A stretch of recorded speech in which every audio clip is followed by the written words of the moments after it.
श्री राम, श्री राम, श्री राम, जय श्री राम, श्री राम, श्री राम, जय श्री राम, श्री राम।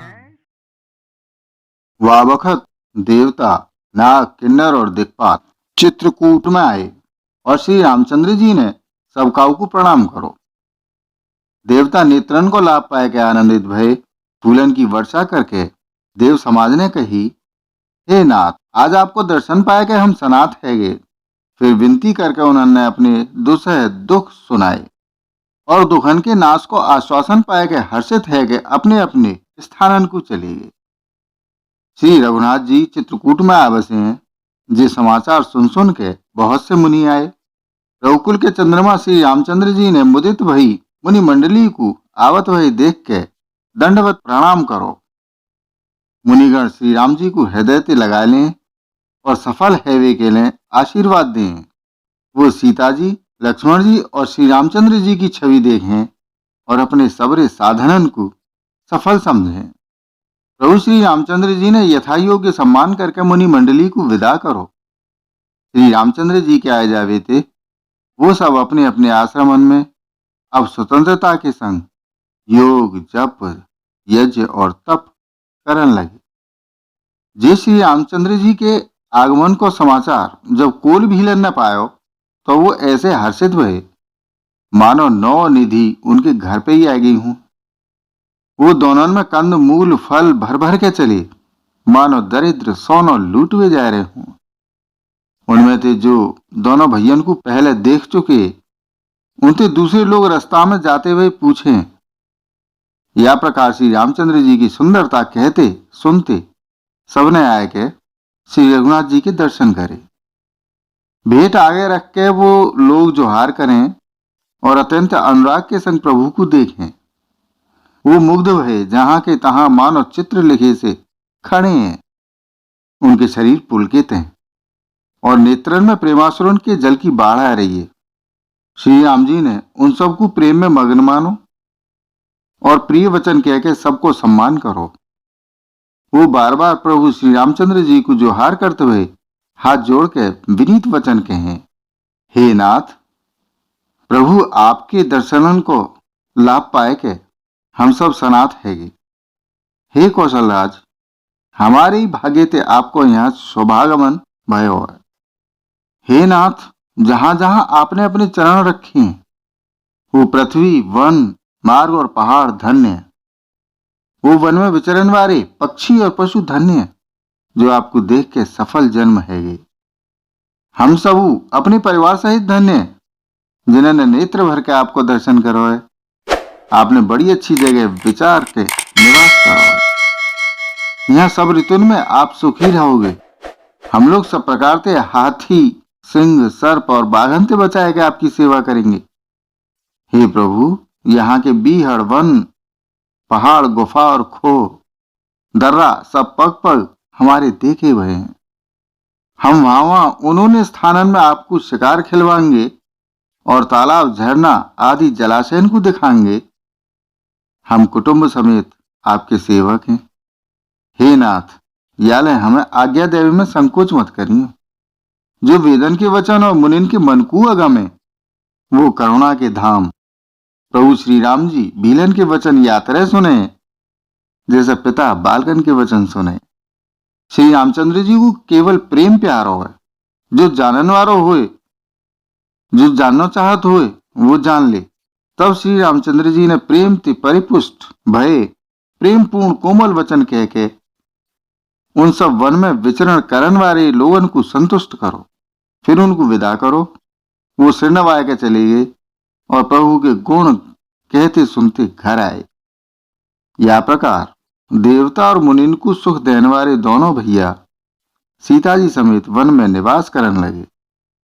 जब ते रघुनाथ जी वन में आके रहे हैं तब ते वन मंगलदायक है। वो है बहुत प्रकार के वृक्ष फूलें और फलें और उन पर लिपटी भई सुंदर बेलन के मंडप तने हुए हैं। वो कल्प वृक्ष के समान स्वाभाविक ही सुंदर है मानो वो देवतन के वन नंदन वन को छोड़ के आए हैं। भवनन की पंक्ति बहुत ही सुंदर गुंजार करें और सुख देने वाली शीतल मंद सुगंधित हवा चलती रहे। नीलकंठ, कोयल, तोता, पपीहा, चकवा और चकोर आदि पक्षी कानन को सुख देने वाली और चित्त को चुराने वाली तरह तरह की बोली बोले हैं। हाथी, बंदर, सिंह, सूअर और हिरन ये सब वैर छोड़ के संग संग विचरे हैं। शिकार के लिए फिरते हुए श्री रामचंद्र जी की छवि को देख के पशुओं के समूह विशेष आनंदित हुए। जगत में जहां तक जितने देवतन के वन है, सब श्री राम जी के वन को देख के सुहामे। गंगा, सरस्वती, सूर्य कुमारी, यमुना, नर्मदा, गोदावरी सब धन्य नदी हैं। सबरे तालाब, समुद्र, नदी और बहुत से नद सब मंदाकिनी की बढ़ाई करें। उदयाचल, अस्ताचल, कैलाश, मंदराचल और सुमेरु ये सब जो देवतन के रहवे के स्थान है, और हिमालय आदि जितने पर्वत हैं सब चित्रकूट का यशगान है। विंध्याचल बड़ो आनंदित है, वाके मन में सुख समावे ना है, क्योंकि वाके बिना परिश्रमी बहुत सी बढ़ाई मिल गई है। चित्रकूट के पक्षी, पशु, बेल, वृक्ष, तृण, अंकुर आदि सब जाति पुण्य के राशि हैं और धन्य देवता दिन रात ऐसो कहें। आंखन वाले जीव श्री रामचंद्र जी को देख के जन्म को फल पाए के शोक रहित रह जाए और अचर पर्वत, वृक्ष, भूमि, नदी आदि भगवान की चरण रज को स्पर्श पाए के सुखी हुआ। यों सभी परम पद मोक्ष के अधिकारी है गे। वो वन और पर्वत स्वाभाविक ही सुंदर, मंगलमय और अत्यंत पवित्रन को पवित्र करने वाले हैं। उनकी महिमा का प्रकार कही जाए, जहां सुख के समुद्र श्री राम जी ने निवास करो है। क्षीर सागर को त्याग के और अयोध्या को छोड़ के जहां सीता जी, लक्ष्मण जी और श्री रामचंद्र जी आके रह रहे हैं, वह वन की जैसी परम शोभा है। वह को हजार मुखन वाले जो लाख शेष जी हों तो वो ना कह सकें। वह भला मैं कौन सी तरह से वर्णन करूं और कैसे कह सकूं? कहूं पोखरा को कछुओ मंदराचल उठा सके। लक्ष्मण जी मन, वचन और कर्म से श्री रामचंद्र जी की सेवा करें, उनके शील और स्नेह को वर्णन करो ना जा सके। क्षण क्षण पर श्री राम जी के चरणन को देख के और उनके ऊपर अपना स्नेह जान के लक्ष्मण जी स्वप्न में हूं भैया, माता, पिता और घर की याद ना करें। श्री रामचंद्र जी के संग सीता जी अयोध्यापुरी, कुटुंब के लोग और घर की याद भूल के बहुत ही सुखी रहे। क्षण क्षण पे पति श्री रामचंद्र जी के चंद्रमा के समान मुख को देख के वो ऐसे ही परम प्रसन्न रहे जैसे चकोर कुमारी चकोरी चंद्रमा को देख के। स्वामी को प्रेम अपने प्रति नित्य बढ़ता हुआ देख के सीता जी ऐसी हर्षित रहे जैसे दिन में चकवी। सीता जी को मन श्री रामचंद्र जी के चरणन में अनुरक्त है, याते वाकु वन हजारों अवध के समान प्रिय लगे। प्रियतम श्री रामचंद्र जी के संग पर्णकुटी प्यारी लगे, मृग और पक्षी प्यारे कुटुंबिन के समान लगे। मुनिन की स्त्री सास के समान, श्रेष्ठ मुनि ससुर के समान और कंद मूल फलन को आहार उनको अमृत के समान लगे। स्वामी के संग सुंदर साथरी कुश और पत्तन की सेज सैकड़ों कामदेव की सेजन के समान सुख देने वाली है, जिनकी कृपा पूर्वक देखवे मात्र ते जीव लोकपाल है जाना। जिन श्री रामचंद्र जी को स्मरण करवे ते भक्तजन तमाम भोग विलास को तिनका के समान त्याग दें। उन श्री रामचंद्र जी की प्रिय स्त्री पत्नी जगत की माता सीता जी के लिए जे कछु आश्चर्य ना है। सीता जी और लक्ष्मण जी को जा प्रकार सुख मिले, श्री रघुनाथ जी वही करें और वही कहें। भगवान प्राचीन कथा और कहानी कहें और लक्ष्मण जी और सीता जी अत्यंत सुख मान के सुने। जब जब रामचंद्र जी अयोध्या की याद करें तब तब उनके नेत्रन में जल भर आवे। माता, पिता, कुटुंब और भैया भरत के प्रेम, शील और सेवा भाव को याद करके कृपा के समुद्र प्रभु श्री रामचंद्र जी दुखी है जान, किंतु फिर कुछ समय समझ के धीरज धारण कर लिए। श्री रामचंद्र जी को दुखी देख के सीता जी और लक्ष्मण जी व्याकुल है जहां, जैसे काऊ मनुष्य की परछाई व मनुष्य के समान ही चेष्टा करे। तब धीर कृपालु और भक्तन के हृदय को शीतल करवे के लिए चंदन रूप रघुकुल को आनंदित करने वाले श्री रामचंद्र जी की प्यारी पत्नी और भाई लक्ष्मण की दशा देख के कछु पवित्र कथा कहने लगे, जिन्हें सुन के लक्ष्मण जी और सीता जी सुख प्राप्त करें। लक्ष्मण जी और सीता जी सहित श्री रामचंद्र जी पर्णकुटी में ऐसे सुशोभित हैं जैसे अमरावती में इंद्र अपनी पत्नी शची और पुत्र जयंत सहित बसे। प्रभु श्री रामचंद्र जी सीता जी और लक्ष्मण जी की कैसी संभाल रखे हैं जैसे पलक नेत्रन की गोलकन की। इधर लक्ष्मण जी श्री सीता जी और श्री रामचंद्र जी की अथवा लक्ष्मण जी और सीता जी रामचंद्र जी की ऐसी सेवा करें जैसे अज्ञानी मनुष्य शरीर की करें। पक्षी पशु देवता और तपस्विन के हितकारी प्रभु या प्रकार सुखपूर्वक वन में निवास कर रहे हैं। तुलसीदास जी कहें, मैंने श्री रामचंद्र जी को सुंदर वन गमन कहो, अब जातर है सुमंत्र अयोध्या में आए, वो कथा सुनो। प्रभु श्री रामचंद्र जी को पहुंचाए के जब निखादराज लौटो तब आए के वाने रथ को मंत्री सुमंत सहित देखो। मंत्री को व्याकुल देख के निखाद को जैसो दुख भयो वो कहो ना जाए। निखाद को अकेले आयो देख के सुमंत्र हा राम हा सीते हा लक्ष्मण पुकारते हुए बहुत व्याकुल है कि धरती पे गिर पड़े।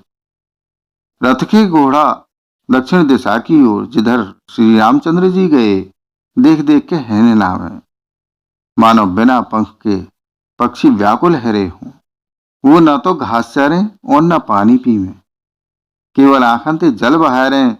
श्री रामचंद्र जी की घोड़न को यह दशा में देख के सब निखाद व्याकुल है गए। तब धीरज धर के निखादराज कहने लगे, हे सुमंत्र जी, आप विषाद को छोड़ो, आप पंडित और परमार्थ के जानन वाले हो।